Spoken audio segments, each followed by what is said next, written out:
예, 오늘 특별한 날이기 때문에 특별한 인사를 하겠습니다. 우리의 생일이지요. 그래서 다 생략하고 생일 축하합니다 이렇게 인사하도록 하겠습니다. 생일 축하합니다.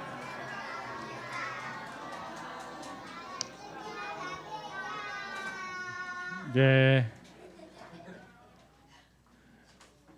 우리 어린이들은 가뜩이나 즐거운데 교회 생일이라 더 즐겁죠? 예. 가은이는 아침에 일어나면 제일 먼저 하는 게 뭐예요? 아침을 먹어요. 아침에 책을 읽고 일어나면 책 읽고 한 친구는 밥을 먹고 한 친구는 책을 읽고. 예. 그랬어요. 예, 알았어요. 예. 자, 우리 어린이들이 이렇게 다양한, 예, 마침 또 엄마들끼리 나란히 앉으셨네요. 왜 부끄러우세요? 예. 그렇네요. 예, 엄마들이 커플티. 예, 여러분들 아침에 일어나면 어떤 걸 하십니까? 그걸 이제 그 아침에 일어나서 반복적으로 하는 일들이 있죠. 그걸 루틴이라고 말하죠. 저는 아침에 일어나면 뜨거운 물과 찬물을 반반씩해서 이렇게 마셔. 그게 몸에 좋다고 합디다. 예. 뭐 그걸 먹고 내 몸이 좋아지는지 잘 모르겠는데 뭐 하여튼 좋다니까 뭐래도 해보자 하고 있어요. 근데 이제 이런 루틴이 이렇게 반복적으로 하는 루틴이 실제로 최근에 쭉 연구 결과들을 보면 우리의 정서적 상처를 치유하는데 굉장히 도움이 된대요. 심지어는 어떤 그 사람의 어떤 전문가의 얘기에 의하면 내가 나를 사랑하는 마음으로 아침마다 물 한 잔을 대접하는 그 심정으로 물 한 잔을 마시는 것도 그 사람의 내적 건강에 굉장히 도움이 된다고 합니다. 단 의식적으로 깨어 있는 상태에서 그걸 하라는 거죠. 그게 내 몸의 습관처럼 자리 잡아서 루틴이 되면 우리가 쌓여왔던 정서적 상처들은 하루 아침에 생기는 게 아니잖아요. 오랜 세월 동안 누적되어 온 거기 때문에 그것을 치유하는 것도 누적된 루틴을 통해서 가능하다는 거죠. 그런 의미에서 우리가 지겹도록 하는 얘기, 향심 기도가 제2의 본성이 되도록 해라. 계속 그런 것들을 독소를 우리 내적 독소를 계속 정화시키는 일들을 우리는 하는 거죠. 그리고 그 루틴이 공동체적으로 함께 일어나는 것. 그래서 의미를 모아서 어떤 형식을 갖추는 것을 리추얼이라고 하잖아요. 리추얼. 그 대표적인 게 예배죠. 우린 일주일에 한 번 모여서 우리가 개별적으로 하나님께 예배드리는 마음으로 기도할 수는 있지만 뭔가 부족해요. 왜요? 우리가 함께 모여서 같은 공간에서 옆 사람의 호흡을 느끼며 드리는 것, 그걸 예배라 그러잖아요.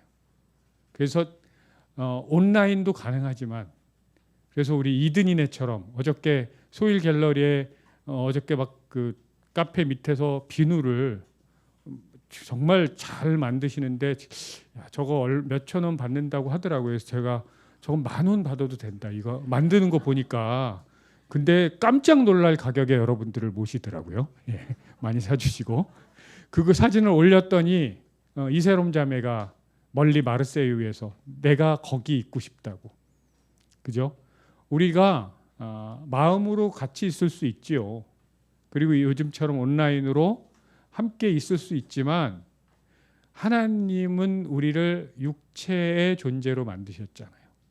우리 감각을 느끼게 만드셨잖아요. 그래서 이 자리에 함께 있는 게 참 몹시 중요합니다. 할 수만 있으면.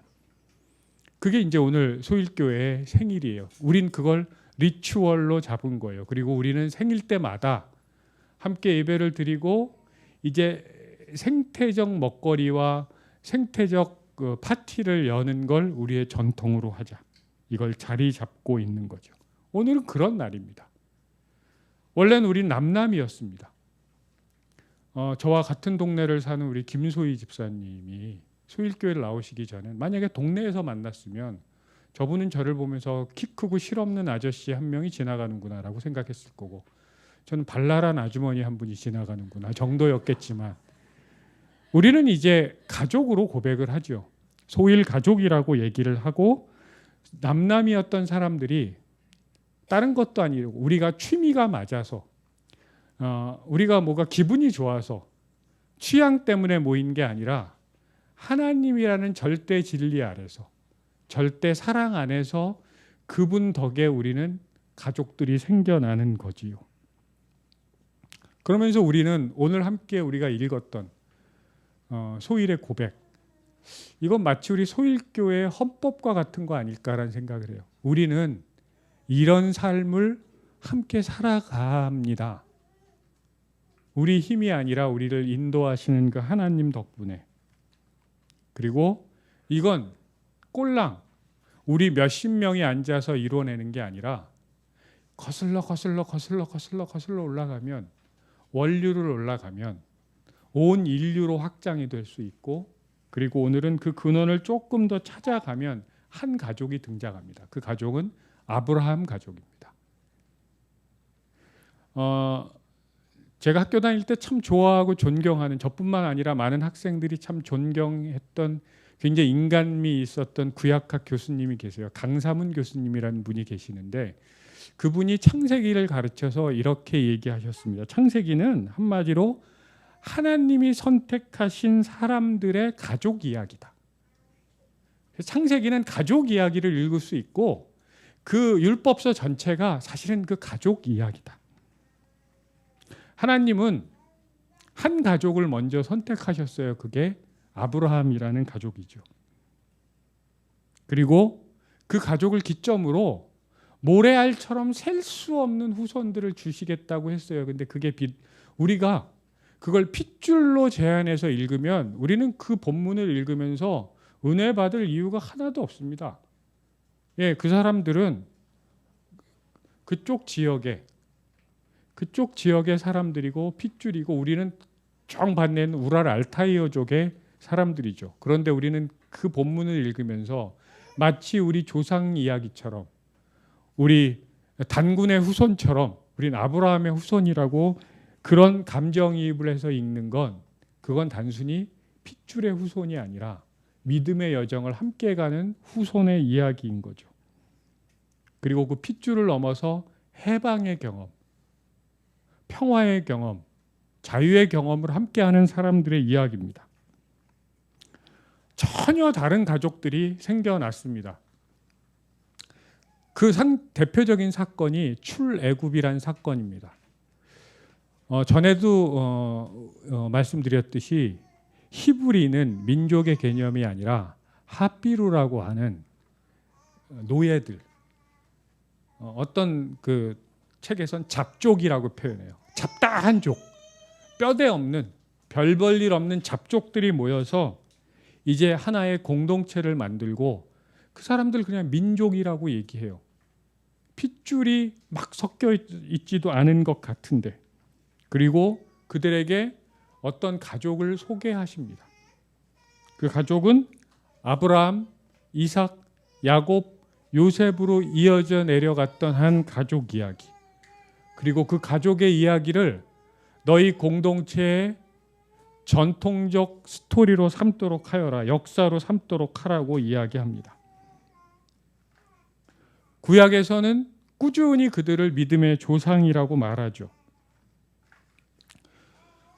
그렇게 우리는 그 아브라함의 이야기, 그리고 우리하고는 전혀 상관없는 한 민족의 해방 이야기를 우리들의 이야기로 받아들입니다. 그럴 때 우린 구약에서 우리의 영적 지도를 찾을 수 있죠. 그리고 그들을 한데 묶어준 리추얼이 있습니다. 그게 오늘 본문에서 읽었던 절기입니다. 너희들은 안식일을 지키고 유월절을 지키고 무교절을 지키면서 너희가 어떤 정체성 속에 살아가고 있는 존재들인지 기억해라. 너희들은 해방의 민족이다. 이 폭력과 억압과 계층과 엄격한 질서와 구획과 편견과 배타와 차별 속에 있었던 이 세상에서 너희들은 평화롭고 평등하고 어떤 구분도 없는, 계층도 없는 모든 사람들을 안아주는 하나님의 손길 아래 있는 존재임을 기억하고 너희는 안식해라. 유대인 작가 비비안 고닉이 자신을 이렇게 소개했습니다. 나는 망각하는 법이 없는 유대인의 후손이라고. 그녀는 독실한 유대교 신자도 아니지만 자신의 정체성을 망각한 적이 없는 존재들이라고 이야기를 하고 있습니다. 어떤 민족보다 모진 고난을 겪었고, 우리도 만만치 않는 고난을 겪었죠. 그 가운데서 함께 하신 은총의 역사를 기억하는, 그리고 이를 반복적으로 기억하면서 자신들의 정체성을 계속 확인하는, 한마디로 노동하지 않는 날. 생각만 해도 좋지요. 우리 서하 내일 학교 가요? 안 가요? 안 가요. 너무 좋지요. 예, 너무 좋아서 말도 안 나와요. 우리 어린이들은 학교 안 가면 좋아요. 일상이 잠깐 멈춰지고, 그리고 우리는 노동에서 해방되는, 그걸 뭐라 그래요? 축제의 날이라 그러죠. 하나님께서는 물론 독특한 축제의 날입니다. 뭐 고기를 굽고 뭐 이런 축제의 날이 아니라 정말 함께 은총의 역사를 공유한 사람들, 출애굽의 경험을 함께한 사람들끼리 그 은혜에 감사하며, 그리고 우리가 서로 있기에 우리는 이 역사가 가능했음을, 우리가 그래서 한 가족이 되어감을 기억하고 감사하고 환호하는, 그걸 우리의 가슴에 담아내는 작업을 하는 그런 시간들. 적어도 광야에서는 사실은 매일매일이 축제와 같은 시간이었음을 훗날 모세 오경을 통해서 그들은 발견하기 시작하는 거죠. 우리가 바라기는, 우리 소일에서 일주일에 한 번씩 모이는 우리 이 공간은 정말 누구도 빼앗을 수 없는 축제의 시간.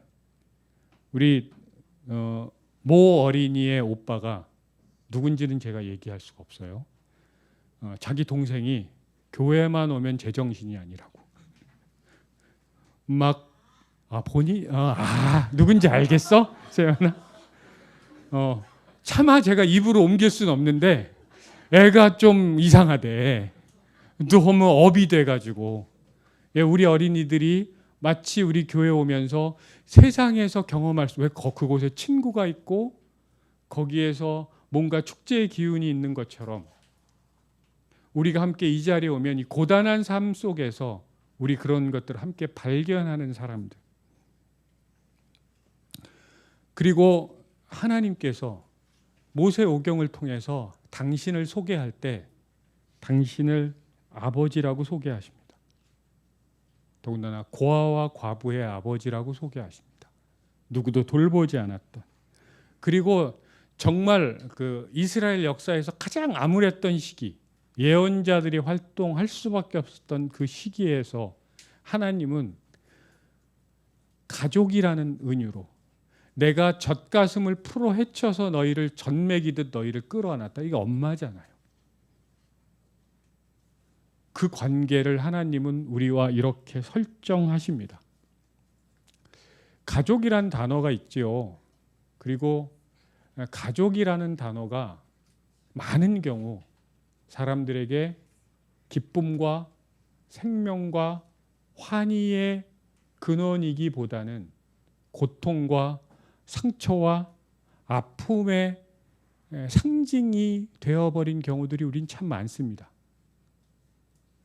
가족으로 인해서 우린 고통당하고, 도대체 친구면 끊어버릴 텐데 이 가족은 갖다 버릴 수도 없고 끌어안고 있어야만 하는 가족이 어떤 족쇄처럼 느껴지는. 제가 요 바로 앞에 영성학당을 하면서 그런 얘기를 했어요. 내가 볼 때는 대한민국에 벌어지는 비극의 핵심은 내 가족, 내 새끼, 우리 엄마, 우리 아빠만 사랑하는 것에서 다 비롯된 것 같다. 한국 교육의 문제, 부동산의 문제, 빈부격차의 문제, 계급의 문제, 심지어는 생태적 문제까지도. 지금 여기저기서 벌어지고 있는 몰상식한 부정의한 일들이 가족 이기주의에서 태동됐다는 생각이 참 많이 듭니다. 최근에 서희초등학교 사건이 있었죠. 그걸 보면서 한 정신의학자가 이런 책을 썼습니다. 괴물 부모의 탄생. 아마도 출판사에서 좀 더 자극적으로 제목을 정하지 않았을까 싶긴 한데 굉장히 센 제목이긴 한데요. 귀담아들 내용들이 있습니다. 저자가 실제로 괴물 부모라고 지칭을 합니다. 괴물 부모들의 특징이 있다는 거예요. 괴물 부모는 타인들에게는 자기 자녀를 신처럼 왕처럼 떠받들 것을 요구한대요. 그래서 학교를 갔을 때 이건 더 이상 학생이 아니라 왕처럼 대접하라고. 학원을 갔을 때 신을 모시듯이 모시라고. 물건을 사러 갔을 때도. 그런데 정작 자신들은 자기 자녀들을 거침없이 함부로 무례하게 존중하지 않고 대하는 경우가 많다. 자기 자녀를 가장 상처받기 쉬운 존재로 가정에서 이미 그렇게 길러내놓고 학교로 보내놓고는 거기서는 내 아이가 어떤 상처도 받으면 안 되고 어떤 실패도 경험하면 안 되는 것처럼 그렇게 군다는 거죠. 여러분, 우리 세상은 무균실이 아닙니다. 우리 학교는, 교회는, 놀이터는 무균실이 아니에요. 우리는 균과 함께 살아갑니다. 그래서 우리에게 필요한 건 관용이고 이해고 배려고 공감이죠. 우리가 살면서 서로에게 받는 상처, 실패, 고통, 아픔, 거절 없이 관계를 맺는다는 건 불가능합니다. 심지어는 죽자사자 사랑해서 결혼을 합니다. 근데 서로에게 상처를 줘요. 자신의 연약함 때문에. 내가 그토록 사랑하는 자녀인데도 그 자녀의 마음을 우린 이해할 수 없어서 본의 아니게 상처를 줍니다. 저도 저희 집에 사는 그 젊은 한 여성분이 저한테 받은 상처를 얘기를 하는데 처음에는 기가 막혔습니다. 왜 도대체 이런 아빠한테 어떻게 상처를 받는지. 그런데 곰곰이 반성을 해보면 상처를 받을 수 있었겠구나. 예, 나는 의도하지 않았는데. 이 괴물 부모의 탄생의 저자는 이 괴물 부모가 탄생했던 배경을 이렇게 말합니다. 허약한 공동체와 각자 도생의 사회 속에서 벌어지는 비극이다. 공동체는 허약하고요. 그리고 각자 도생을 해야 되기 때문에 다른 사람들을 믿을 수가 없는 거죠. 그래서 정말 괴물 부모라는 무시무시한 이거 너무 센 얘기 아니야? 이런 말들이 막 튀어나오게 되고 사실 우리는 일면 공감하게 되지 않습니까? 성서는 이미 오래전에 이 해법을 우리한테 계속 제시하고 있습니다. 우리가 괴물이 되지 않는 방법. 부모처럼 가장 고귀한 단어가 어디 있습니까? 우리는 그 부모 밑에서 자랐고 그리고 부모 밑에서 성장하지 않은 생명이 없죠. 근데 거기에 가장 무시무시한 괴물이라는 게 떡 붙어요. 너무나 이상한 일인데 그 일들이 벌어지고 있지요. 근데 성서는 그렇게 되지 않기 위해서 우리에게 제시하는 진리가 있습니다. 계속해서 혈연과 우리 소일의 고백에서 고백했듯이 혈연과 지연과 그런 울타리를 뛰어넘는 비전을 계속해서 보여주시는 거죠. 오늘 우리가 읽었던 사도행전의 본문에서는 복음의 영역을 어디까지 확장시키냐면 침략자의 장교회까지 확장합니다. 베드로가 로마 장교 고넬료를 만나서 이미 그가 하나님의 자녀임을 확인하는 겁니다. 좀 이건 간단한 얘기가 아닙니다. 어마어마한 반발이 초대교회에서도 있었고 교회의 수장이었던 예수님의 수제자라고 얘기하고 그 당시에 가장 영향력이 있었던 베드로조차도 그 얘기를 조심스럽게 할 수밖에 없었던, 마치 일제강점기에서 일본 순사 나카무라가 우리와 함께하고 있다고 얘기하고 있는 것과 같은, 그리고 초대교회의 아름다움은 그런 담을 넘는 이야기들을 비록 좌충우돌하지만 그들의 복음의 이야기 안에 흡수하고 사도행전 안에 흡수해서 우리에게 전달하고 있는 거예요. 교회의 시작은 그런 거였습니다. 복음은 다른 사람들과 담을 쌓는 것이 아니라, 진정한 가족은 우리만의 울타리를 쳐놓는 게 아니라 다른 세계와 다리를 놓는 거라고. 그리고 그걸 본격적으로 대놓고 했던 사람이 사도 바울이었고요. 예수님이 십자가에서 돌아가시면서 여러 가지 말씀을 남기셨죠. 그리고 대부분은 예수님이 하나님께 향했던 이야기들이에요. 때로는 함께 자기가 죽어가던 그 십자가 옆에서 죽어가던 그 사람들에게 했던 이야기인데, 이제 당신이 떠난 후에 이 땅 위에 살아갈 남아있는 살아있는 사람한테 남겨진 말씀이 오늘 읽었던 복음서의 말씀입니다. 예수님의 어머니 마리아에게는 아들이라고, 사랑하는 제자라고, 요한으로 추정되는 사랑하는 제자, 얘가 어머님의 아들입니다 이제. 그리고 요한에겐 뭐라 그래요? 네 어머니다. 당신의 어머니를 이제 당신이 사랑하는 그 제자의 어머니로 소개합니다. 사랑하는 제자를 당신 어머니의 아들로 삼으라고 이야기합니다.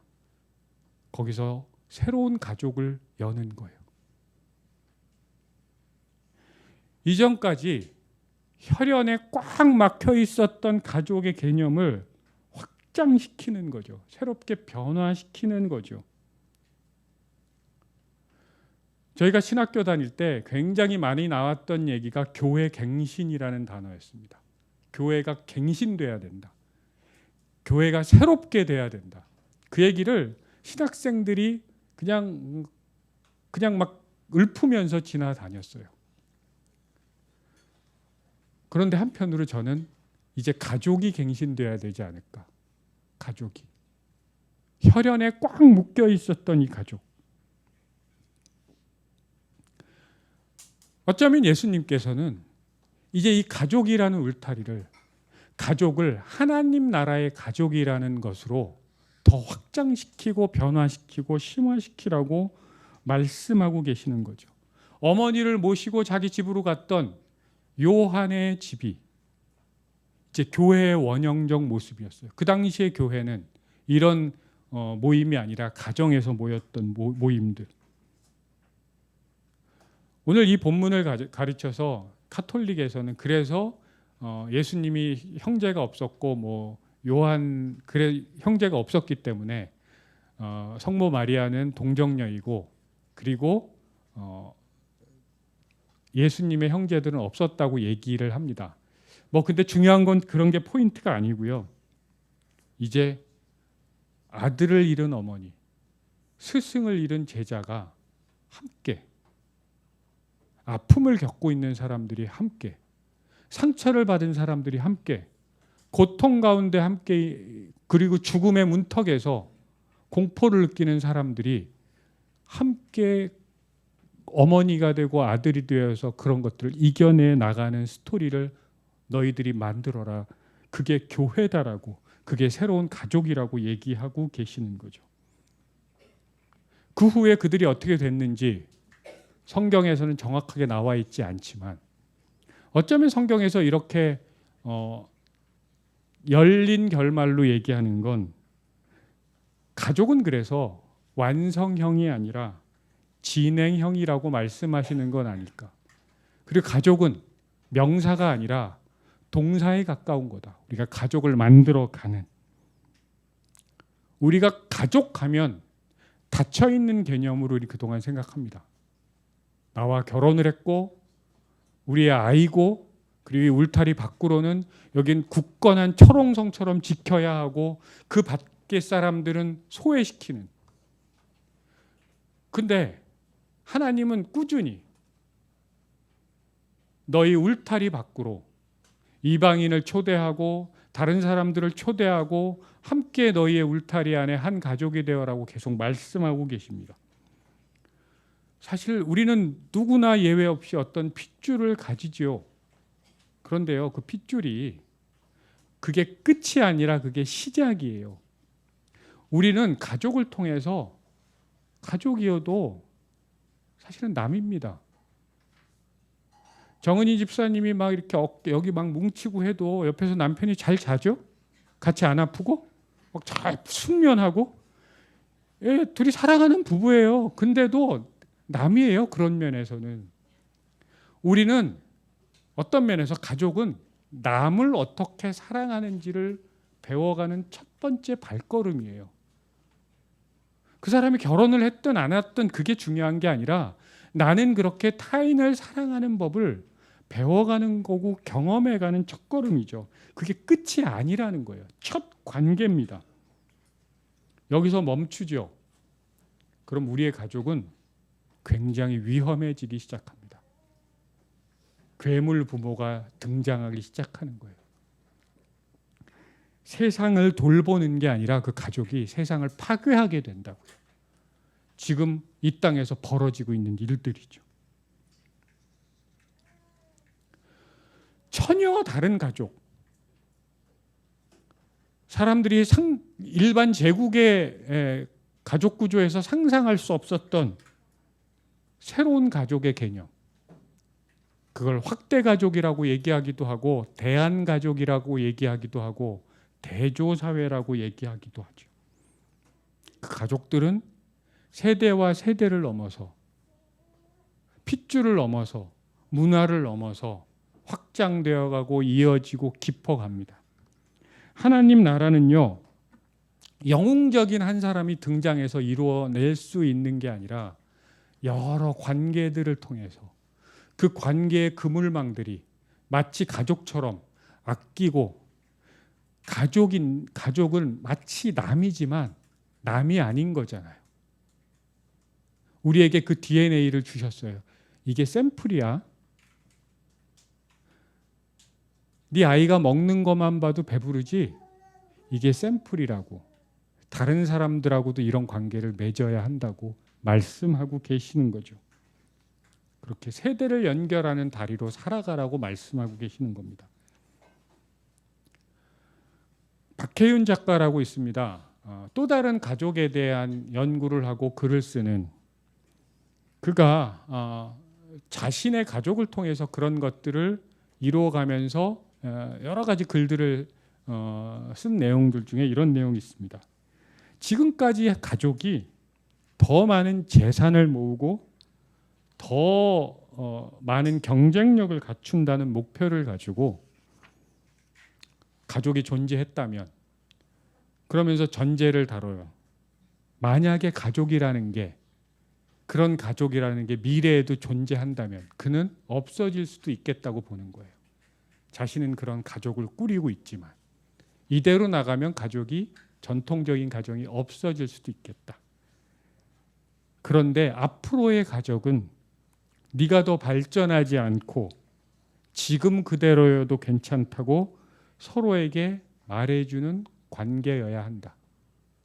거꾸로 말하면 그런 관계여야 이 가족이라는 제도가 여전히 미래에도 유지가 될 것이다. 제가 지난 여름에 몇몇 친구들을 이제 만났습니다. 한 친구는 40년 이상 된 친구고, 한 친구들은 40년 가까이 된 친구고, 또 지난주에 만난 친구들은 한 30년 가까이 된 친구들이에요. 그러면서 이런저런 얘기를 하다가 제가 인간관계가 좀 많았겠습니까? 그런데 그 수많은 세월 동안 수많은 친구들이 이제 다 사라지고 정말 몇몇만 남아있고, 어떤 친구는 굉장히 내가 재수 없어서 내가 스스로 연락을 안 해서 끊은 친구도 있고, 어떤 친구는 그냥 생각하는 게 다르고 가치관이 다르고 삶이 달라서 멀어진 친구들도 있고요. 친구는 몇몇 안 남고 친구는 내가 선택할 수 있더라고요. 그런데 가족은 그냥 있어요. 이게 어떤 사람을 미치고 환장하게도 만듭니다. 저 가족을 없애버릴 수도 없어. 마치 내 피부에 새겨져 있는 문신과 같아. 예, 그럴 때가 있죠. 근데 그 가족이라는 유비를 통해서 하나님이 이야기하셔요. 나는 너의 아버지이고 엄마이다. 난 너를 영원히 잊지 않을 거고, 네가 나를 잊어도 나는 너를 정확하게 기억하고 있을 거야. 그리고 너희도 그랬으면 좋겠어.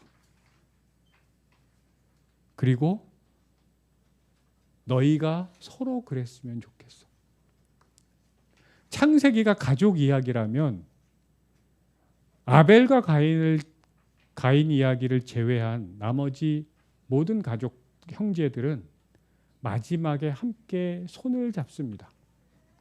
그리고 그 형제들은 하나같이 사이가 안 좋아요. 사이가 안 좋은 정도가 아니라 거의 원수급에 해당되는 일들이 벌어집니다. 이삭과 이스마엘의 얘기. 이스마엘은 이삭 때문에 사막으로 쫓겨났죠.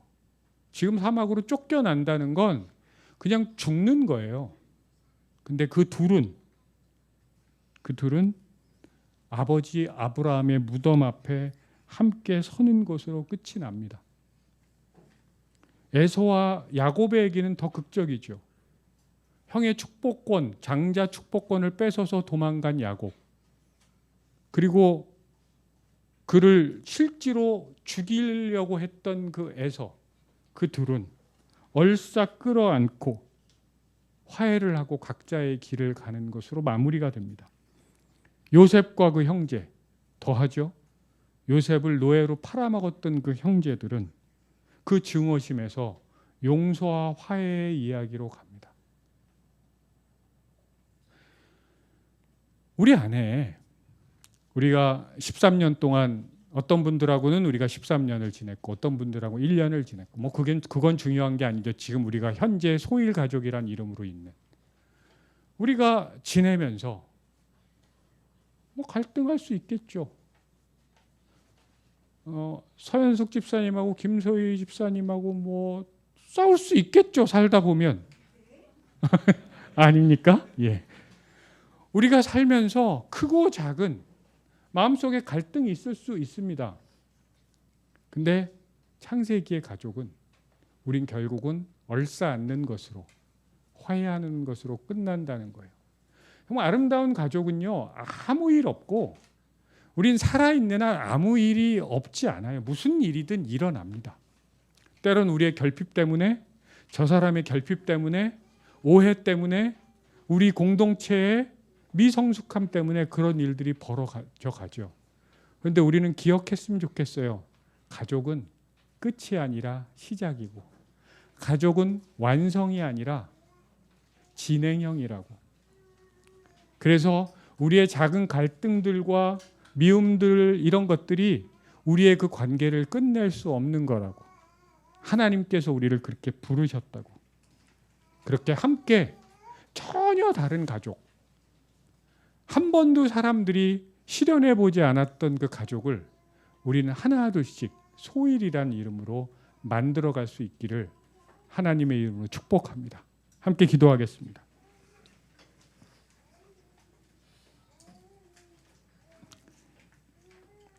하나님, 우리를 하나님의 이름으로 모으셔서 한 가족이 되어가는 그 여정 중에 있게 하셔서 감사합니다. 그렇게 하나님의 이름으로 끊을 수 없는 사랑으로 우리가 성장할 수 있도록 인도하여 주시옵소서. 예수님의 이름으로 기도합니다. 아멘.